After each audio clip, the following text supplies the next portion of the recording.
Symphonization, the true path to harmonious supply chain social compliance management. I'm always very intrigued and amazed about the different spins and the different parts of social compliance that keep coming up year after year, and the new ways that WRAP is tackling these really important issues. So without further ado, I'll let you take the stage. Just so everybody knows, we do have a chat function, and if any of the attendees have any questions, please go ahead and post them, and we will get to them at the end for a quick Q&A. We do have our Facebook live feed, so I'll be feeding questions from that as well. Without further ado, I'd like to reintroduce Avedis Seferian, CEO of Worldwide Responsible Accredited Production, or WRAP. Avedis, the virtual floor is yours. Thank you, Jason. It really is a pleasure to be on this virtual floor. As Jason mentioned, WRAP's been a partner with ATS from the very beginning. And I remember that very first show where I was a speaker, and have had the honor of being on the stage multiple times since. It is always important for trade shows to serve a larger purpose, in my opinion, and ATS from the beginning has incorporated education, these seminar series, as part of their DNA, has been a real leader in doing so. And as I said, it's always important to do that, but these days in particular, it's even more so, because so much is changing so quickly and with such large ramifications that truly the world as we know it, the sourcing practice as we know it, has undergone incredible transformation, especially in this crazy year that we're all still muddling our way through. And in that vein, it becomes even more significant that ATS continues to be the leader in making education a part of the trade show arena, and I'm grateful for that and for this partnership. And I look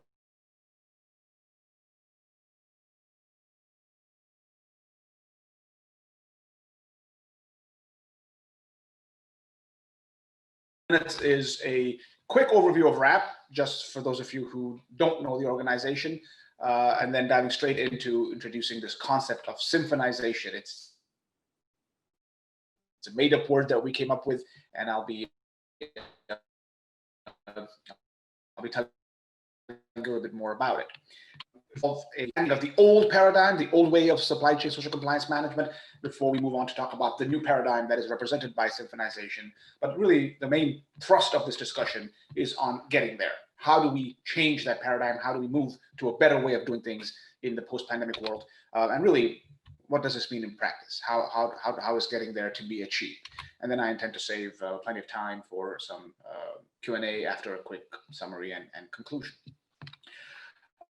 So very quickly, to introduce WRAP to those of you who may not be familiar with my organization, WRAP is Worldwide Responsible Accredited Production. We are the world's largest independent factory-based certification program that is focused on this industry, the apparel, footwear, sewn products space.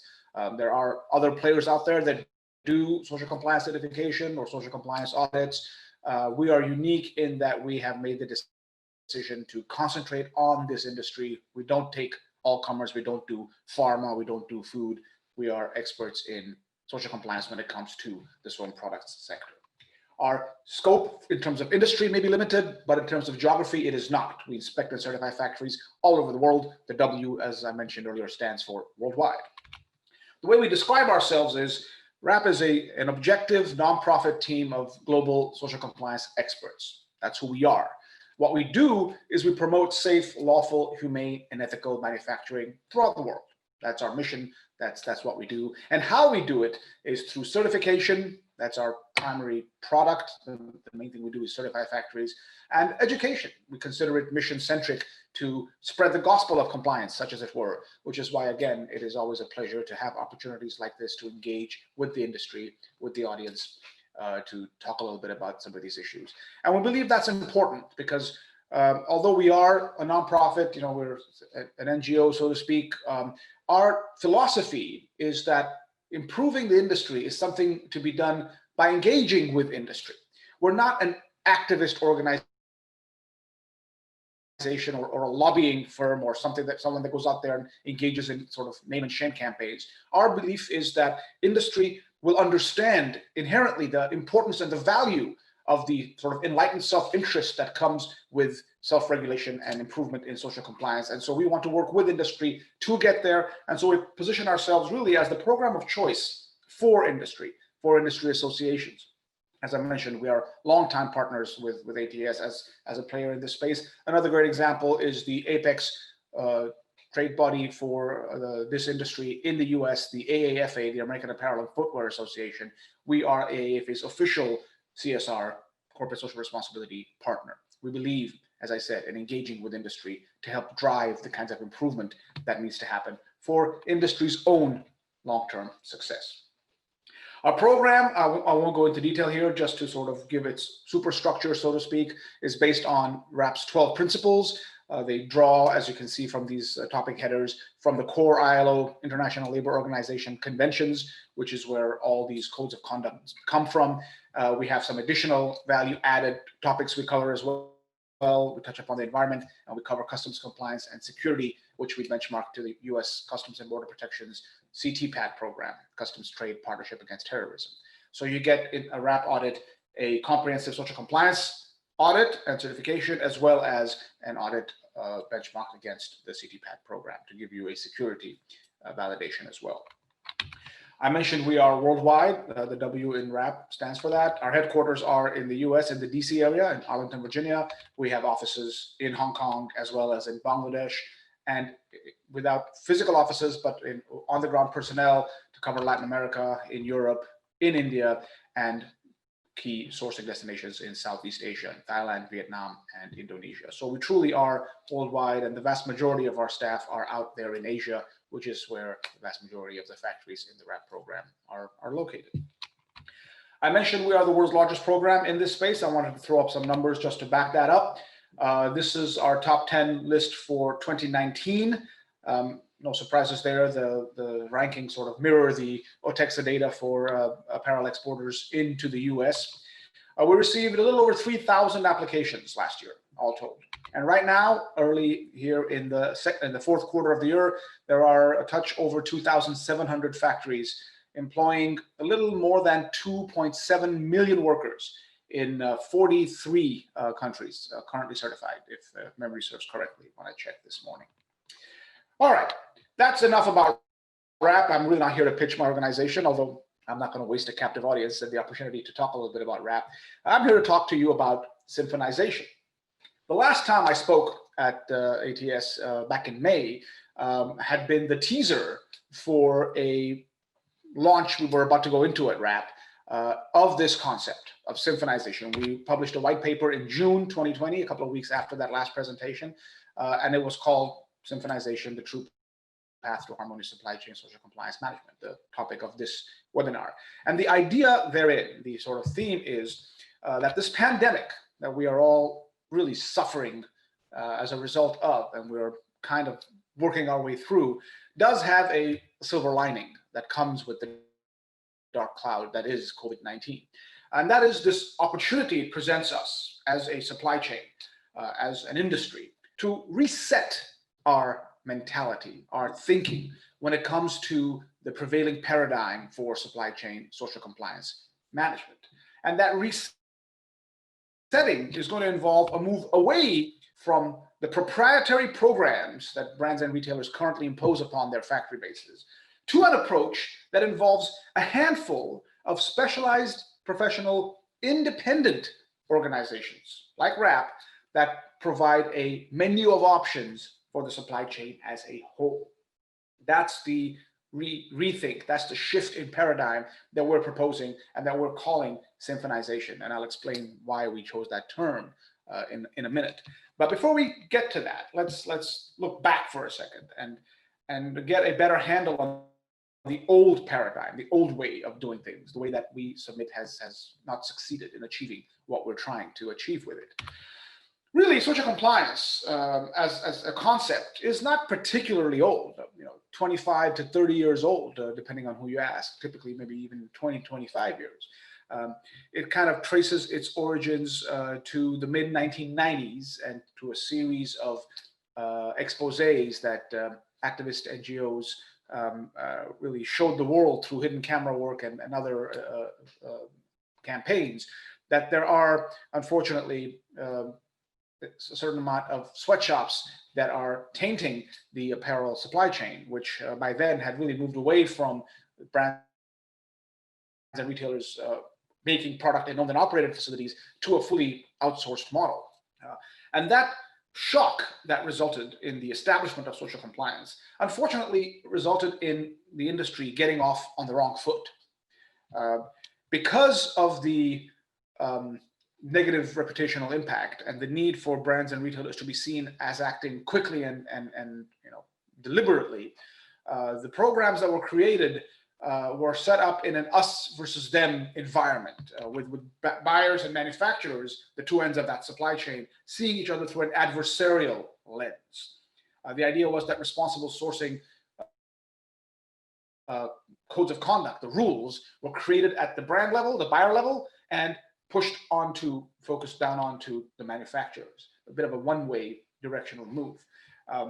And that was unfortunate because really the exercise is at its core meant to be a due diligence exercise. It's meant to be a getting to know your partner better exercise. And that isn't done right, at least, something that has to be us against them. It can be done collaboratively, but the grounding in which this took place, the genesis occurred in circumstances that led to a more adversarial cast to the whole project. So brands and retailers promulgated all these codes, and they ended up having to create programs internally to monitor them, to check them. Again, because they had to move quickly. Every brand had to be seen to act, with due pace. And so it created all these programs, and everyone started doing their own thing and checking their own factories against their own code with their own people, all of which really resulted in this phenomenon that we have come to know and loathe called audit fatigue. A typical factory, as we know well, doesn't have just one buyer that they are working with. They have 7, 8, 9, maybe more if they're successful. If each one of those is insisting on doing their own check, essentially against the same requirements, you end up with factories having to go through multiple audits every year just to stay in business. And these audits are largely the same, and it's just not an efficient way of doing things, and it really isn't a good sort of paradigm. But that's where we were into the 2000s and early 2010s. And that audit fatigue phenomenon really came to be recognized and understood for a real challenge and efficiency that needs to be addressed. And so in the late O's and into the tens, I still really don't have a good, what do we call that first decade of the aughts, the O's, the 2000s, whatever the term is. Late in that period and into the 2010s, several attempts at harmonization started to emerge, where the idea was, let's not have this inefficiency of audit fatigues sort of bog down the supply chain. Let's find a better way of doing things. And those attempts went through a couple of phases. The first was an attempt to come up with a single code.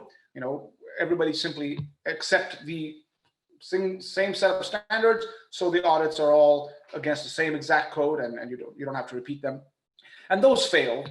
The second round of attempts realized that that's not going to be something we can achieve because you really cannot get universal agreement on values.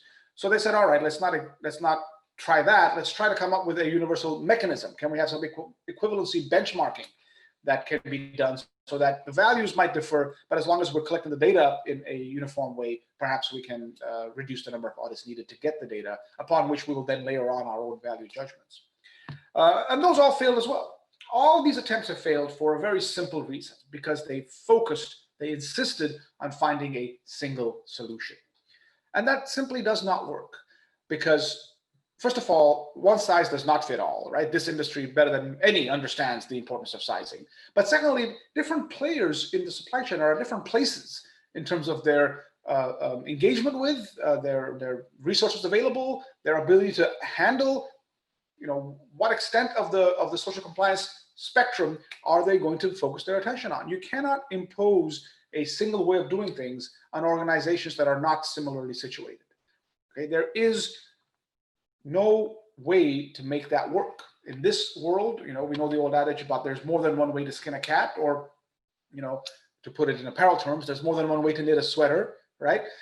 You have to acknowledge that. You have to understand that. So simply pushing for a one-size-fits-all, let's all just do this one way, does not work. You have to acknowledge that people are at different places at different times and have different resources, and have to be able to do the end goal part, but in different ways. So all that these harmonization attempts resulted in was giving the term harmonization a bad name.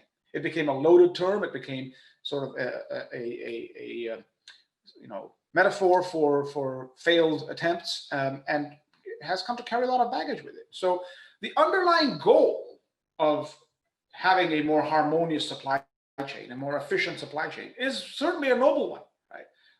But these old harmonization attempts are not the way to get there. So what is this new paradigm, right? Well, it starts with understanding that what I said a few minutes ago about the social compliance industry getting off on the wrong foot has to be acknowledged and has to be dealt with, right? We have to start by treating responsible sourcing, social compliance, not as a one end of the supply chain against the other concept, but rather as a supply chain as a whole issue, right? Recognizing that all parties in the supply chain have a role to play and have rules that they have to follow in order for this to work. So really, it's about that due diligence exercise done right, done collectively, done in a transparent and collaborative fashion for this new way of thinking to emerge and to truly work. And that's where that paper that I had teased during the May presentation, but which I will now get into in detail here, comes in. And as I said, we coined a phrase for it, symphonization. And we did that because the term harmonization has, as I said, come to be a loaded one, and we didn't want the baggage that came with that term. We wanted to capture in a word the philosophy we're espousing, and the vision for that really is of a symphony orchestra, right? Where you make beautiful music by playing different instruments. Not everyone playing the same instrument, not every instrument playing the same note, but collectively in harmony making beautiful music. And that symphony sort of visual and the term sort of harmonization, which we wanted to avoid, gave us this idea of symphonization, which at its heart really is a menu of options approach, replacing proprietary programs. Instead of every brand insisting on doing their own audit over and over again, you recognize that there are credible programs out there that already do this, and create a menu of options, which any one of those will meet the needs of the program, which really, if done right, and some players out there have been doing this, the big move by Walmart a couple of years ago to get rid of their own proprietary responsible sourcing program and move instead to a menu of options approach, recognizing a handful of credible programs, including WRAP, is a great example of symphonization before the term even existed. Really done right, it is going to be a perfect solution to the audit fatigue issue. It will reduce it. There will be no need for multiple audits because that one that you have that's from a credible program will meet the needs of all the buyers that you are working with. It is fundamentally based, symphonization is fundamentally based on moving away from the let's all do it just one way approach, because that has failed. That has failed, and it's always going to fail because, as we've already said, one size does not fit all. And more importantly, as I mentioned again a few minutes ago, symphonization as a concept, this menu of options approach, allows each player, each buyer, each brand retailer, or each factory in the space to move at their own pace in accordance to the resources and appetite available to them, given where they are in the journey, and not have to take on an approach or a tool that they're just not ready for, that they cannot sustain the use of. The reason why symphonization is possible is because credible independent programs already exist. There's a handful of us out there that are known, established, and are focused on doing this independently, right? As I said, WRAP is the biggest in this industry. There are other players out there as well. And this becomes increasingly important as you recognize that around the world, you are seeing a real increase in government attention to this space, and lots of movement with regards to passing laws and regulations that impose things like mandatory human rights due diligence programs in Europe, for example, that are going to mean that the credibility of your due diligence exercise becomes key to meeting legal requirements to do business in your home territories. And so you can well imagine why your own program then will no longer be such a good idea. That independence, standard out there, the credibility that that will bring will become very, very important in light of these legal developments that are emerging as we speak. These programs exist, as I said, and one part of Symphonization is an invitation to us as collaborators to work together more and improve the model further to avoid duplications that we might be causing as a result. And I'm very proud to say that WRAP's been taking the lead in convening our peer space and identifying areas that we can work together on to further improve the model and make the supply chain even more efficient. Because that's what it's about at the end of the day. It's about efficiency, ensuring that we do this in as effective a way as possible, because social compliance is becoming more and more important and getting more deeper into the supply chain. So if we're going to start doing this at the second tier and third tier and beyond now, it becomes that much more necessary to not make the mistakes we made in the experiments with the first tier and not allow auto fatigue to become a phenomenon that continues to perpetuate. So efficiency is a key factor here. So how do we get there? What is the path forward? And this is where, as I said at the beginning, when I introduced the idea of symphonization, we have a silver lining in this pandemic's dark cloud. We take advantage of this crisis. It is actually something that has already forced buyers to be more flexible, especially in the second quarter when brands and retailers could not send their auditors to do inspections because of travel restrictions, but still needed to do some due diligence because they had to continue with their business operations. They were forced to look around and say, wait a minute, we can't send our guy there, but hey, they're showing us a WRAP certificate. Let's see if we can use this. And it turns out that they can, right? It is an effective mechanism for them. And that is the essence of the way to get there. I'll expound in a minute. But let me build on a couple of key themes first. As I said, it starts with understanding that social compliance is a supply chain as a whole issue. It isn't one side versus the other. It's not a problem at one end that the other end has to fix. It is a supply chain after all, and a chain is, as we know, only as strong as its weakest link. We have to look at it holistically, which does necessarily have to involve this greater transparency and collaboration that I talked about earlier. This is a due diligence exercise. It has to be done right, not done as a adversarial exercise. Ultimately, the thing that this pandemic has shown us is that to survive, you need a more robust, more flexible, more resilient supply chain, right? And efficiency is at the heart of that. And that's what symphonization is all about. In its essence, when you boil it down, it's about sustainability. It's about sustaining our ability to continue doing sourcing in an effective way, in an efficient way, and in a way that takes into account the social compliance requirements that are becoming increasingly important to doing business in the world today. So what does this mean in practice? Let me talk a little bit about now brass tacks and what the ask is, so to speak, of buyers and of manufacturers. It starts with the understanding that to make beautiful music, right, you must first reduce the noise. Get rid of the background stuff, get rid of the excess that's out there and concentrate on the pure music itself. So what that means for buyers, for brands and retailers, is you have to move away from your proprietary programs. That's what's causing all the noise. So start, I would suggest, not simply by willy-nilly abandoning them. That wouldn't be a appropriate response. Start by benchmarking your programs against established social compliance schemes. WRAP does this for brands all the time, and we're happy to engage with you if that's an exercise you want to pursue. It is the necessary first step. Ask first, what percentage of your current suppliers are already in that program?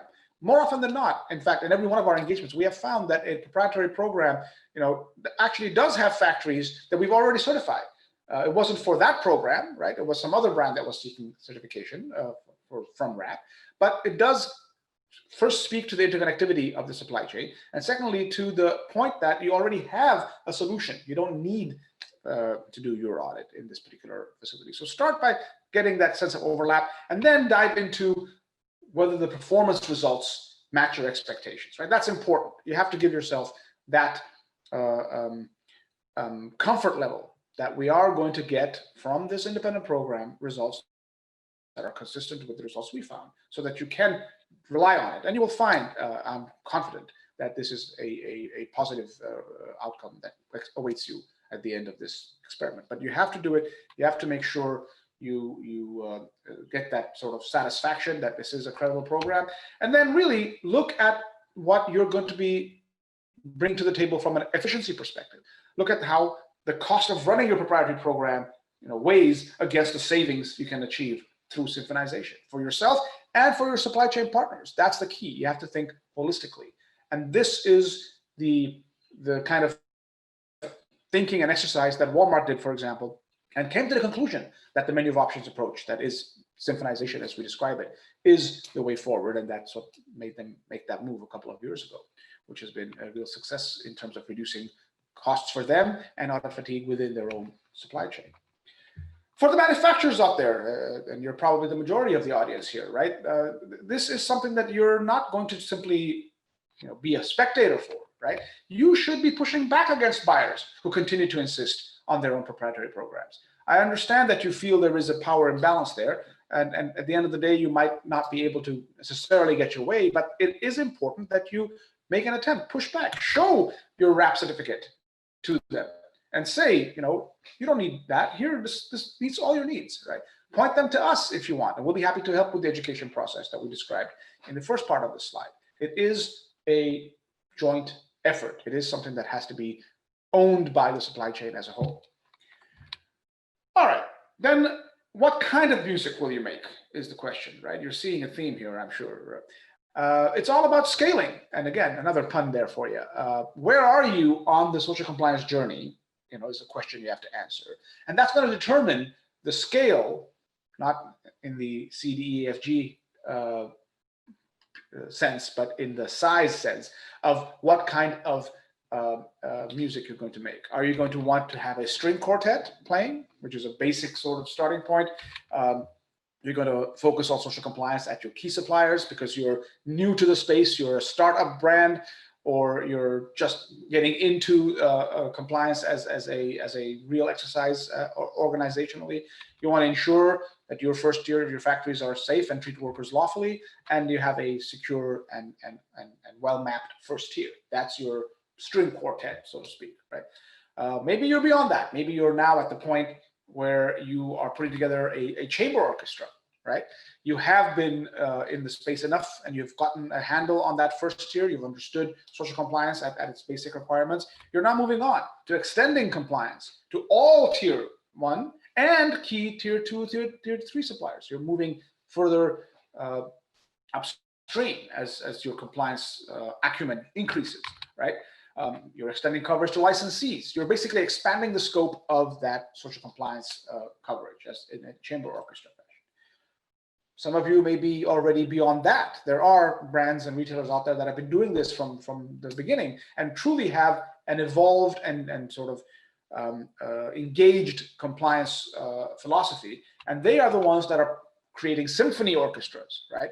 That go beyond just social compliance. Now we're talking about an environmental focus on things maybe like water or energy or a carbon footprint, on an overall sustainability or circularity program that they have in place to drive production in very sustainable ways. That's the kind of stuff that gets to this level of engagement where social compliance is embedded in the broader CSR or broader philanthropic efforts of the organization. It's not simply an exercise that takes place in its own silo, but is engaged, right? So depending on where you are in your social compliance journey, you'll make different kind of music with a different size of orchestra, right?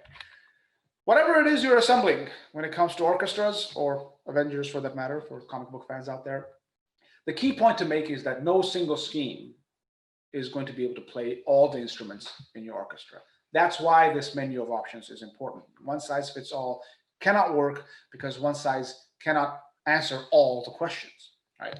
A responsible partner someone you want to engage with, a responsible partner, will know what they can do, what they can't do, where their strengths are, and where there are areas that they don't specialize in. And will understand who does, what are the different schemes out there. And also, they will know where you are today, right? What is your capacity, whether as a factory or as a buyer, and where you want to go, right? What is that journey? And be able to advise you on best fit, on how to engage with them for what they can do, and how to find partners to cover areas that maybe they cannot. A responsible, in my mind, that's the same in some sense as a credible, independent initiative.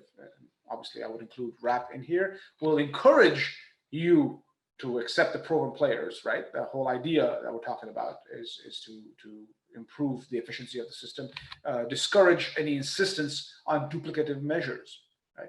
If and I say this, with all sincerity, if there is a factory out there that already is certified by one of our credible independent peer organizations out there, I really don't think it makes sense for WRAP to insist on that factory getting a WRAP audit. Right?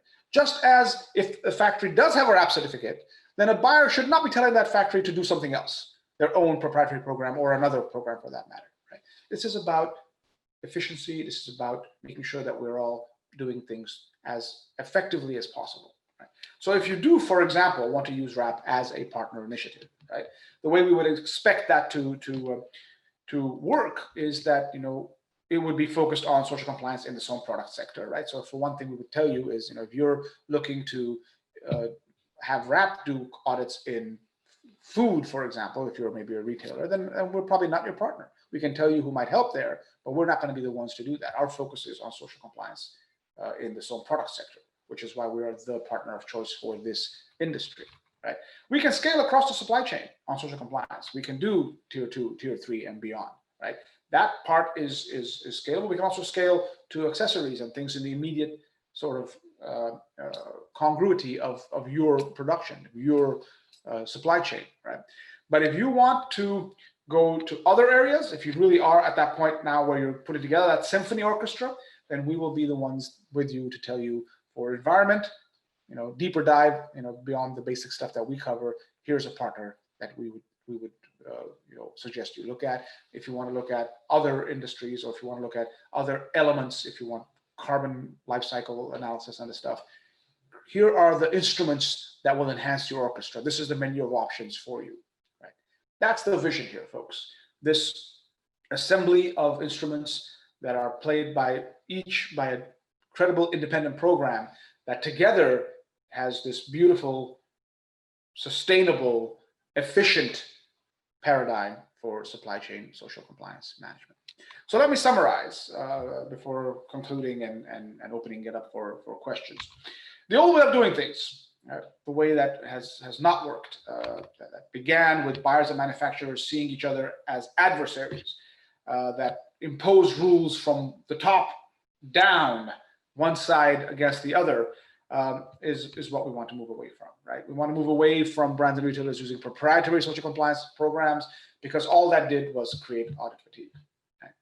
And we want to move away from the old way of trying to harmonize, because they all failed. And they all failed because let's all just do it one way simply does not work. You have to be able to allow for different players to be at different places in their social compliance journeys, and thereby be better positioned to make the most of their capacities and their appetites. The new way of doing things, the way that does work, the way that we are promulgating and that what Symphonization represents, is seeing social responsibility, seeing responsible sourcing writ large as a supply chain, as a whole issue, with all parties having a role to play, all parties having rules to follow, and a due diligence exercise in a true sense being engaged in through transparency and collaboration. In practice, it is represented by a menu of options approach that utilize existing credible programs, independent programs like WRAP that already do this, instead of proprietary programs and codes that will then, if you approach things in a symphonized way, eliminate duplicative audits and reduce audit fatigue. It is about making beautiful music through symphonization, and it is the true path to harmonious supply chain social compliance management. So, in conclusion, this pandemic is a terrible thing, yes, but it has that silver lining, and that is that it has shown us that using proprietary audits, that old way of doing things, is a luxury we can no longer afford, right? Perhaps there was a time when it was physically affordable, but those days are over. And really being forced to look at alternatives because of the pandemic has led brands to explore other options, and has led them to realize that this is a viable path. So really all we're saying with this proposal of symphonization is the time has come to make that approach, that temporary fix for the pandemic, the permanent approach. And that is symphonization. There's plenty more in the paper that we put out, which I'm happy to share when the materials go out, but I will stop here. Thank you for your time and for your engagement, and I will save the balance of our time together to answer any questions you may have. Thanks again. Right. Listen, over to you. As always, Avedis, very thorough and very intriguing stuff you got there. Much appreciated. I love that phrase or term you guys coined, that, and the example with the symphony. That's that I can't think of a better way to kind of visualize what it is you're talking about there. And and I think you hit the nail on the head there with it's never can be a cookie cutter model if it's hoped to, because every single business, every single part of the world, they have different needs, different requirements. So yeah, amazing that one of the leaders in social compliance in general is paving the road. And I'm really excited to see if that term catches on in a big way here in the near future. So yeah, I'm excited too. If nothing else, we'll contribute to the English language. I'll never forget, as I said, it was at ATS in May that we teased this concept. That was the first time we actually talked about it. And we hadn't quite yet released the word out to the world yet. So it's wonderful to have this chance again now to do a deeper dive and get more substance to it. So looking forward to the discussion. Great, thank you. Maybe, do we have a few minutes, Jason, if I wanted to ask? Yeah, we do. Absolutely, please. So I listened in, and it was great. Again, it's so clear what the message you're trying to get across, and so just to give you an opportunity, like give manufacturers the solution of how do they reach out to you to initiate this process, and how do they, is there a menu that they can look at of all the different things that they're doing that they could do with as a one-stop shop with a WRAP? Right. Thanks, Al. That's a great question, and absolutely, there's much we can provide. But I want to push back a little bit on the question itself, not because it's wrong, but because a central tenet here really is that you are not, if you want to do this right, going to find a one-stop shop. Right? What you want to do is create in your internal sort of universe that menu of options. And you can find a partner to create that menu of options, but WRAP is going to tell you honestly and openly that once you go beyond this initial space, first tier and basic stuff, WRAP's not going to be your one-stop shop anymore. WRAP can't do everything for you, and you don't want it that way because you're not going to get proper expertise. But to begin with, absolutely, we have. So I put up my contacts, and I know they're on the website as well. Any factory can reach out to us, and we can begin the process by putting together that initial set of resources. The WRAP handbook, all kinds of other risk analysis tools that we can put together to get you started on that. Sorry, and year over year, do you see the factory's mindset embracing the need to move towards this direction? Yeah, another great question, Sal. I think the honest answer to that, the answer is yes, but the honest sort of reasoning behind it is not necessarily what you want it to be. I think folks are moving here in part for just the sort of business efficiency reasons, right? You want audit fatigue reduced because you don't want to spend on this, which is not a bad reason. But ultimately, what you're recognizing, I think, for folks that have been doing this for a while, is that you want this reduced because then it's not simply a matter of cost savings.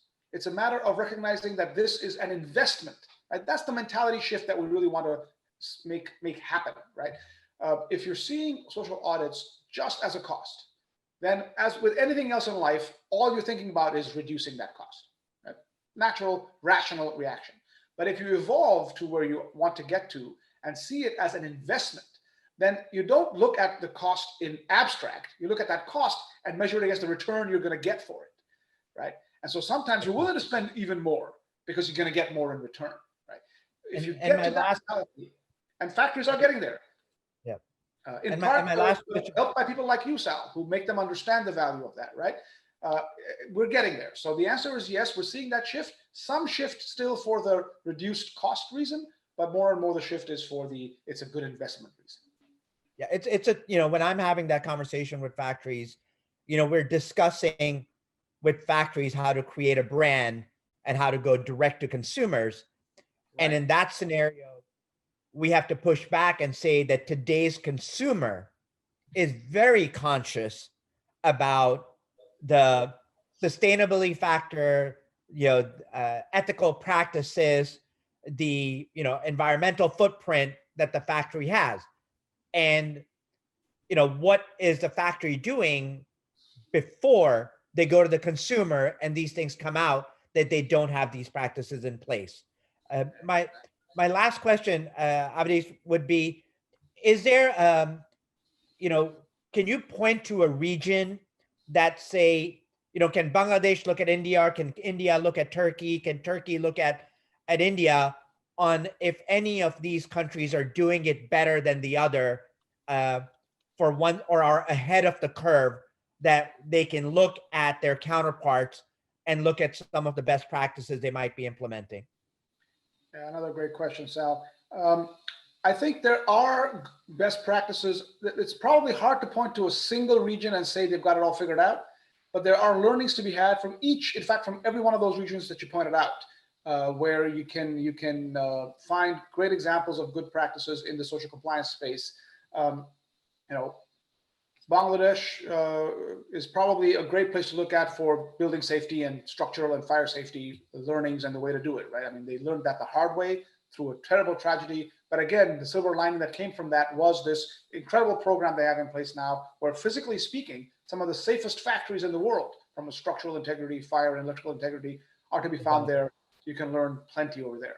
You can look to India to see some great examples of zero liquid discharge sort of environmental practices. Factories putting in place technology that in part driven by the fact that in South India, for example, the scarcity of water as a resource has really incentivized them to find ways to reduce the need for it, to have zero liquid discharge. So there are some great examples to be learned there. Turkey has some amazing examples on technology on the production side, right? So especially in certain industries where they have really brought in automation and brought in all kinds of other tech solutions that make production that much more efficient. All of these.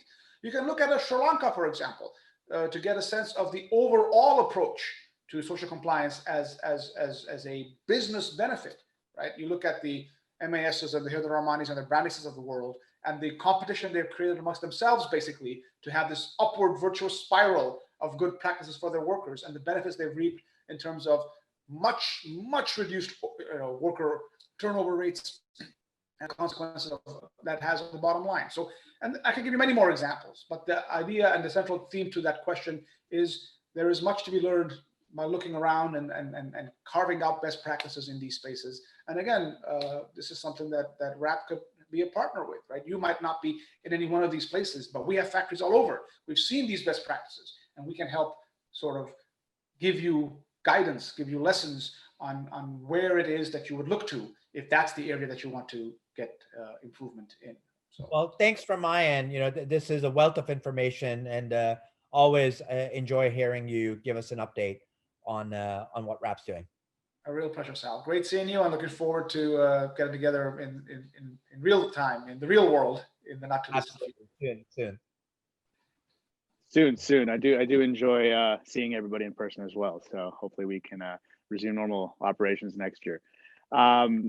Looks like we don't have any questions right now. All that means is that the two of you did a great job of addressing all of the things people might have had questions for. So one thing I'd like to encourage our attendees and of course our panelists, our speakers to do is we do have a Zoom Hangout area, which is essentially a place where our partners, our speakers, and some of our administrative people can go in there. And for any attendees who'd like to come in, they're in and out all day long. So I did include the link here in the chat. So please feel free to go check that out if you have any more questions or would like to be guided in the right direction for the show or for any of your sourcing needs or any resources you might need. On top of that, please, all attendees, take a look at the bottom of the screen. There is, check out the exhibitor hall and see what you can find in there as far as your sourcing needs go. Again, thank you again, Avedis. It's always a pleasure to see you and to hear your updates every show. So we'll conclude this session and see you next year, hopefully in real person this time. Thank you, Jason. Thank you, Sal. Good luck to you all and keep up the great work. Take care, guys. Thank you. Thanks, everybody.